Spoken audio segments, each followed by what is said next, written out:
6,5 kilometr piyoda yurib va oxiri bizni dengiz sathidan 1295 metr balandlikda joylashgan Bo'ri tog' degan cho'qqiga chiqib oldik va bu yerdan turib bundoq ahamiyat bersanglar, mana nariyoqda Chorvoq suv ombori, mana bu yoqda Kungurbuka va bu yoqda ming tuxum cho'qqilari va bu yoqda Katta Chimyon, Oboqashqa agar bulut bo'lmaganda chiroyli ko'rinardi. Bu yoqga kelishinglarni juda tavsiya qilaman. Atmosfera juda go'zal va bu yoqda yo'linglarda bodomzorni ko'rasizlar va Sharof Rashidov dachalarini ham ko'rasizlar. Ikkita yana 3ta uyni ham ko'rsanglar bo'ladi. Hammasini videoni davomida ko'rsatib boraman va har doimgidek lokatsiya Telegram kanalda bo'ladi va albatta bu yoqqa ketayotganinglarda chiqindilarni o'zinglar bilan olib ketinglar.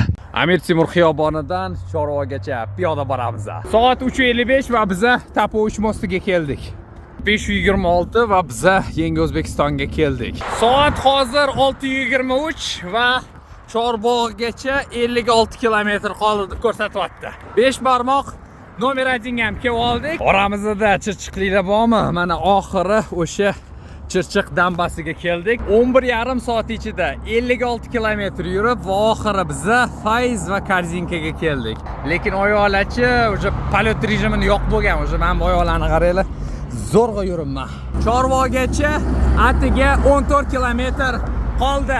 Qoronqulga keldik va soat 6:40. Mana Xo'jakentga ham kelib oldik. Va Chinorkentga ham keldik. 17 soat ichida 75 kilometrni bir kunda piyoda bosib o'tib va oxiri Chorvoq to'g'oniga keldik. Bu challenge tafsilotlari storiesning izbriniylarida bo'ladi. Mana biz oxiri o'sha tashlandiq ko'prikka ham keldik. Mana. Endi bilasizlar, turib olasizlar.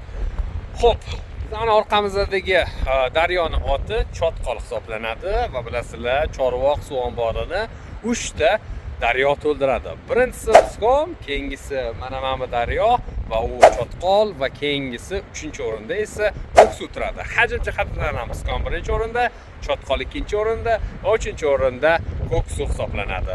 Va bu joyga kelmoqchi bo'ladigan bo'lsanglar, har doimgidek lokatsiyani mana Telegram kanalimda topasizlar.